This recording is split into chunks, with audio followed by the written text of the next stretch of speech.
right, good evening, everyone. Welcome back to another great, spectacular episode of the Dungan Mott Music and Movie Podcast. And, well, of course, I'm Devin Dungan, and here with me is Mr. Stephen Mott. So how you doing, Stephen? It's been a while.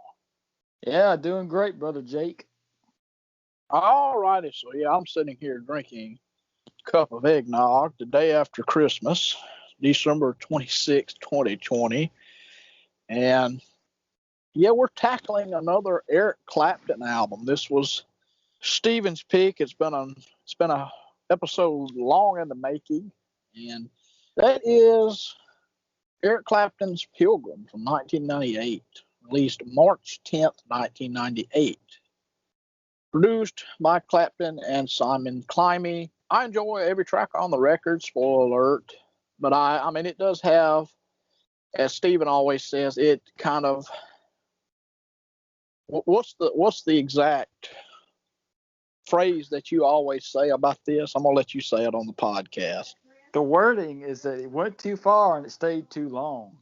Yeah, I was just gonna say it came and went and kind of stayed a little bit too long, but that you make more sense than I do on stuff like that. So I was first introduced to this record back in elementary school. I heard this record. I liked it. I liked a lot of songs on this record, but I never really listened to the whole thing until very, very later after I really, really got into music. This is one of the biggest selling Clapton albums, actually. Let's just go ahead and get into this album then. So, Steven, you ready to go? Yes, I am, sir. All righty. So, the first track is My Father's Eyes. So, this is a reworked song from the Unplugged album. It was recorded during the concert of the Unplugged show or the Unplugged CD, but was never released at that point because he wanted to flesh the song out a little bit more. I like the track. I think it's a good song. I like the slide work all throughout the track. I think that adds to it and kind of pays tribute to the bluesy roots that he had always been a part of. And I mean, even the title of the album pays tribute to actually an album that came out just about a decade before, Journeyman. And I've heard him say, like, the titles matched for a reason. Like, he went from Journeyman to a Pilgrim. So, I mean, I like that whole thing as well. But My Father's Eyes, really good song. There's a video out on YouTube for it that was released back in the 90s, which is cool. You can find the Unplugged recordings all over the place. And I believe it was actually performed live during the Unplugged tour. But yeah, it's a good song. He dropped this track after the One More Car, One More Rider era, the 2001 tour, the Reptile tour. And I don't think he's really even picked it up since. But that's my opinion on My Father's Eyes. So, Stephen, you take this track. All right, brother. Yeah, I think this is definitely one of the most iconic Clapton songs. One that when you say Clapton, this is one that everybody pretty much knows. And I don't know anything about the numbers, but was probably one of his bigger hits of his whole career, commercially or whatever you want to call it. But anyway, I think this is the best rendition of the song that could have been. I mean, you know, it kind of shows because it's the album cut, but you know, the unplugged version. It was released as on the deluxe edition of the Unplugged, album.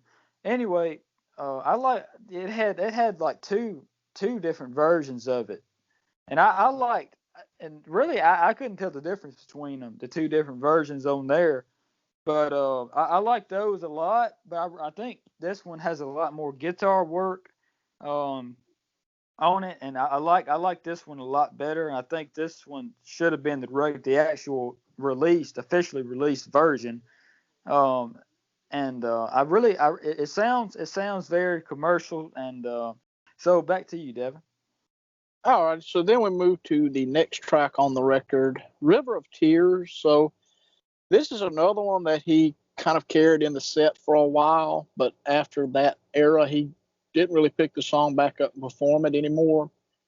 I like it. It has a unique feeling to the track. Just a very kind of just atmospheric sounding song. And I mean, when I listen to the song, I picture kind of like an alleyway with rain falling in it. It's one of those songs you can kind of visualize in a way. But I really enjoyed it. It has this kind of jazzy nature to it, which I like. And overall, it's a good song. It's a pretty long song, 7 minutes 22 seconds, and I like the track though. I think it's a really cool song and kind of daylight and dark when it comes to the actual live version and the studio version. They're in essence the same song, but the kind of arrangements differ just a little bit. I think the live version is much more straightforward than the studio version because you got all these bells and whistles and stuff like that. You got actually kind of theatric production behind it, which is all throughout this record. So that's my opinion on River of Tears. So Stephen, what's your thoughts on it? My thoughts are, I think they should have ditched the programmed drums and the bells. I really think it's a great song, though. I think this was a co-write by Clapton. I can't remember who it was with, but it was probably a lyricist because some of the stuff in it sounds. This whole album has some very deep lyrics, and I don't really think Clapton would have came up with some of them, to be honest. I've heard a lot of stuff that sounded like Clapton wrote it, but there was some deep lyrics in this album, and I don't know. I think there was a lot of co-writes, but anyway, back to you, Devin. All right, and I was reading a little review on here earlier talking about a lot of lyrics are very deep. It said that Steve Gadd was questioned at some point, like, how does it feel to be recording the saddest record of all time? And I can see that. I mean, it's a very emotional album, kind of like you said. So yeah, River of Tears, really good song. And the production, I used to have an issue with. Going back and listening to it now, I don't have that much of a problem with it. I think the productions it makes for an interesting listen, and overall, I really kind of dig the production. Now, I used to feel the same way you do about I wish things were more natural sounding, and maybe that could have worked a lot better for this album. But I still dig the production that's actually on there. So then we move to the next track, the title track, and that is Pilgrim. So this is another song that had a video made for. It was featured in the closing credits of Lethal Weapon 4, which Clapton had always had he had a part in as far as like the scores and stuff for those movies. And I like it. I love the solo in this song. I think when he comes back in for the solo, it's a very bluesy solo mixed with this kind of soul and R&B style track.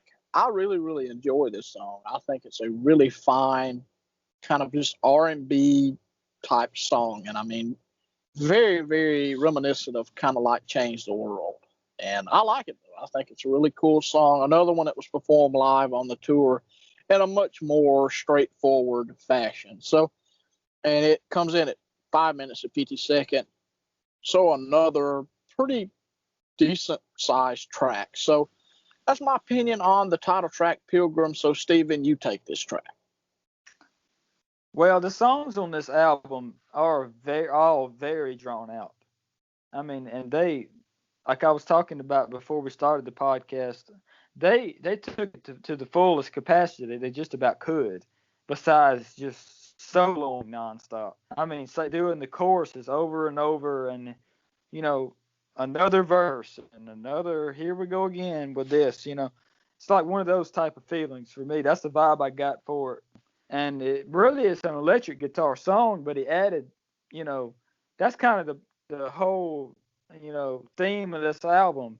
It's electric songs, but he took them and kind of and added dobro and acoustics guitar and stuff to it. And I think that kind of evens the sound out. It wasn't over the top either way. It wasn't unplugged sounding or it wasn't too over the top commercial. but it was borderline that. But I think it kind of evened out in the middle of R&B and or something and soul music and unplugged or something, you know. But anyway, that's kind of an odd way to describe it, but that's just kind of the vibe I got. And this song is a very good one. I think it should have been the title track, and I like it a lot. So and this is one of the ones that I was talking about that has some very, when I say deep lyrics, I just mean that they're kind of hard to understand and very poetic. That's just what I mean by that, pretty much. And very, it's like you're listening to a poem read out loud or something. You know, they're kind of, this song is so slow, it's almost spoken word, you know. But anyway, um, so yeah, great song. I liked it a lot. So back to you, Devin. All righty. And you were talking about earlier, Simon Climby having co-writes on some of these songs, Clapton and him. He co-wrote the last song and this track as well. So yeah, there's where Simon Climby comes in.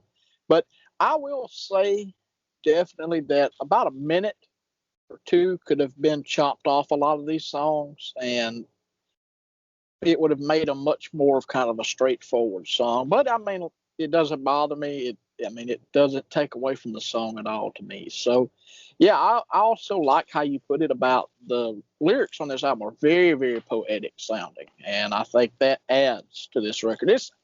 This when I listen to this record, I picture the album cover. I think this is one of the cases where the album cover aces the whole feel of the album. I mean, it's kind of this Japanese type album cover, and I believe the album cover was done by a guy from Japan, and it's a very, very unique album cover. And you used some influence when you were designing our logo from this album cover, so that's pretty interesting as well. So then we move to the next track, track number 4, Broken Hearted. So this has a co-write from Greg Gaines, and I like this song. It's another very, very long track. I don't hate this song at all. I think it's a pretty cool track. It has a lot of acoustics in it, and I kind of like it a little bit more stripped down, like when you was talking about at one point the John Mayer and Clapton version with them doing the acoustic thing. I think that worked a little bit better, but still, I have no problem with this track or this rendition of the song at all.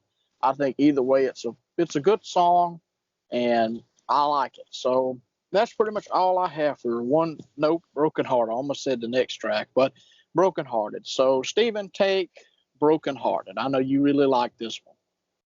Oh yes, yeah. This is one of my favorites on the album, and I don't really have a favorite off of this album. There's about 3 or 4 that I kind of think of in the same realm, and then I will say this album fits together well. I'll say the first about 10 songs fit together pretty well, and then it goes downhill. But not to foreshadow too much of the episode, but anyway, so I think this is a great track. I love the production on this particular track. Yeah, I think it's a great track. And back to you, Devin. All righty. So we then move to the next track, One Chance. It starts with this kind of like vinyl sound, like you're listening to something on vinyl, and then you hear Clapton band start playing kind of faintly in the background, and then basically they all come in. I thought that was a nice touch, a very interesting touch for the song. And overall, I like this track. I mean, it's another very soul R&B type track, another one that seems highly influenced by Change the World. But I like it. I think it's a cool song. It's another that was actually performed live on the tour. It remained a pretty constant staple, if I'm not bad wrong. And you can find live versions of a lot of these songs on YouTube. So there's a plug there. But yeah, I like One Chance, another co-write by Simon Climby on this record. And yeah, just overall a really cool song. Kind of a more harder rocking song on the record, very reminiscent of the title track and maybe a song coming up as well. So to you, Steve. Um, Yeah, I think it's a pretty random track. So back to you, Dev. All righty. Yeah, the last track actually was a pretty long song as well, 8 minutes. I don't remember if I said that or not in the previous review or the previous review of the song or whatever, but that was a long track too. But yeah, One Chance, really cool song. And you kind of, you talked about it's kind of mediocre. Clapton sounds like he's rapping all throughout this song. It kind of seems amusing at times. It kind of sounds like a rap song in a way too. So then we move to track number 6, Circus. So we're not even halfway through this record yet. It's that long. So Circus, this is another reworked, unplugged track like My Father's Eyes. An earlier version appeared during the recording of that live record. And I like it. I think it's a very cool song. It's acoustic based, and I like it. I really can't say a whole lot else about the track. I think it's a very, very good song, and I don't believe this was ever performed very much during the tour. So, Steven, take Circus. I like the track, and I really like the additional guitar. I don't know if I'm assuming it was just Clapton, but whoever it was, I like it. So, um, back to you, Devin. So then we'll move to track number 7, Going Down Slow. So this is a blues track, and of course a cover. I like this track though. This enters kind of the side 2 of the record, and I like this track quite a bit. It's arranged pretty interesting, and I like it though. I think it's a really cool rendition of the track. So not much else to say. It was another one that was brought out and performed here and there after this. It kind of stayed pretty much a constant staple. So that's all I have really for this track. So Stephen, take Going Down Slow. Clapton took this and this is his version of it. So anyway, so back to you, Devin.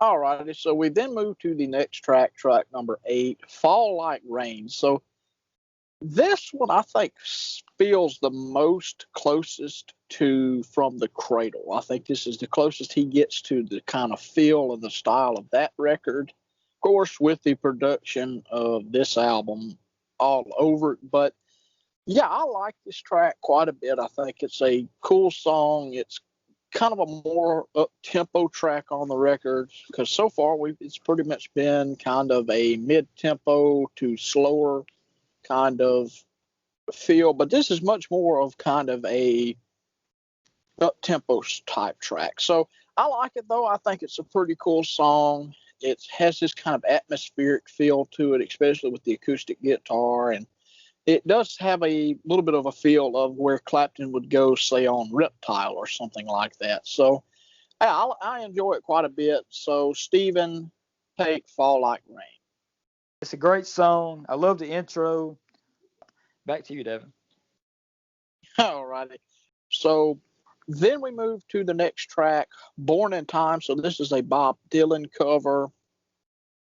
I like this track as well. I believe this was another, I believe I said at the beginning it was a single. Let me just make sure. Yep, it was the fourth single released July 10th, 1998. And yeah, it's kind of an odd one to be put out as a single, in my opinion, but whatever the case may be. So yeah, I enjoy it. It's a good song, 4 minutes and 41 seconds in length. I like it. So, Stephen, take Born in Time. I think this is a great track. It was very well written by Bob Dylan. And I think this is another one that Clapton added a lot of guitar work to that it really worked out well. So and he kind of stuck with that formula that he did for My Father's Eyes with the slide. He stuck with that through the whole album with the guitar, with the additional guitar, and it worked really well. So pretty much that's all I got for this one. And back to you, Devin. All righty. So then we move to track number 10, Sick and Tired. So this is another one that was co-written with Simon Climate. It's another one that has kind of an odd production style. It's written as kind of this more straightforward blues style. and or blues feel. And this is kind of an homage to Clapton said it was an homage to the Vaughan brothers, Jimmy Vaughan and Stevie Ray Vaughan. And I see that pretty much. But yeah, I enjoy the song quite a bit. This used to be my favorite track on the record. Not so much now. I think it's actually a little bit filler and kinda, but I still enjoy it though. So not much else I could say other than I like the song. So Steven, take Sick and Tired. This is probably the only track on the whole album that I actually despise. Like, I hate this song with a passion. No, I'm just playing, but it's pretty bad. And it does not fit on this album. It sounds like something Clapton would do, like, in the 70s. Like, you ever heard stuff like off of the Crossroads box set or something? Um, like stuff like Crying or or obscure stuff like that, or off of this blues album, the studio rare stuff. It sounds like something off of that, minus the keyboards and all that stuff added to it. But bad. Back to you, Devin. All righty. So then we move to the next track, Needs His Woman. So Needs His Woman is another song that's written solely by Clapton. I enjoy this track quite a bit. I mean, it's another mellow song. This reminds me a lot of something like Blue Eyes Blue or I Get Lost or something like that. But I like it though. I think it's a pretty cool song. And there's, I know 1, 2, 3, 4, and 5. There's 5 total songs written solely by Clapton. Well, 6 counting the bonus track. So we're coming up on some of the final songs to be written solely by Clapton on the record. But yeah, I like Needs His Woman. I think it's a cool song, track number 11 on the record. And it comes in at 3 minutes and 45 seconds. So another kind of straight to the point song on the record. So, all right. And then we move to the next track, track number 12, another Simon Climby co-write, She's Gone. So this is my favorite song on the record.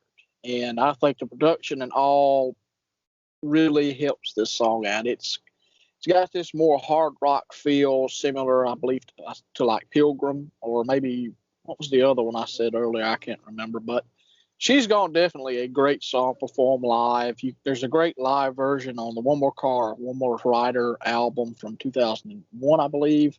Then we move to the next track, You Were There. So this is the I believe the 5th song on the record that's solely written by Clapton. And I think this would have been better fit possibly as the final song on the record. It's a good song. It has this R&B type feel. And like I said, I like the track. It just kind of feels like maybe it should have ended the record and maybe the next song could have been a possible bonus track. But that's as far as the song goes itself, I enjoy it. So pretty much all I have. You Were There, cool song. And so to you, Steve. All right, yeah, this song is really good. This is definitely one of the best songs on the album, along with it's up there in my mind with My Father's Eyes and Circus and stuff like that. I like it a lot. It's one of my favorites off of the album. And back to you, Dev. To track 14, the final song of the record, just about. We do have a bonus track, a couple of actual bonus tracks, and we'll get to those in just a few minutes here. So, track 14, Inside of Me, another Simon Climby produced. I mean, of course, it's produced by Simon Climby, produced the whole record with Clapton, but this is another Simon Climby co-written track, and I like it. It sounds a lot like the title track and a lot like One Chance. It has this kind of R&B feel to it, maybe even kind of, especially like the programming at the beginning, it kind of sounds like rap in a way. But so Stephen, take Inside of Me. Well, it's basically a copy of Pilgrim all over again. The chorus is different, but the verses musically sounds exactly the same to a T. Back to you, Dev. All right, and the spoken word verse was actually by Clapton's daughter, Ruth Kelly Clapton. So that's an interesting tidbit. And well, that brings kind of a closing to the record that you did make an interesting point with saying this is kind of Pilgrim Part 2. I definitely see that. We do have one more song, well, actually, a couple of more to talk about. One that's actually an outtake that actually made it to an album after this, but a theme from a movie that never happened, or theme from a movie that never happened. This is an instrumental. It sounds kind of like a coda to the last track, Inside of Me. And this was only on the Japanese edition as track 15. I think people are just crazy. They just don't put the right stuff on albums. But I mean, they're anyway, just stupid, man. I mean, I mean, stupid yeah, people. they're retarded. Anyway, I knew it was going there. I tried to stop myself, but I knew that's where it was going. Anyway, So we also have another track, which is an outtake from this record that actually made it to the next album, Reptile. And that is Modern Girl. It's a totally different arrangement. I don't even remember the Reptile version. I just remember that it was an acoustic song. I like it though. I thought it was interesting thoughts. I'll give this album a solid 7 out of 10. That'll be my rating for the album. I think it's a solid 7 out of 10. I usually say, God bless you all, stay safe, and that's all we say at the very end to close things out. See you next time.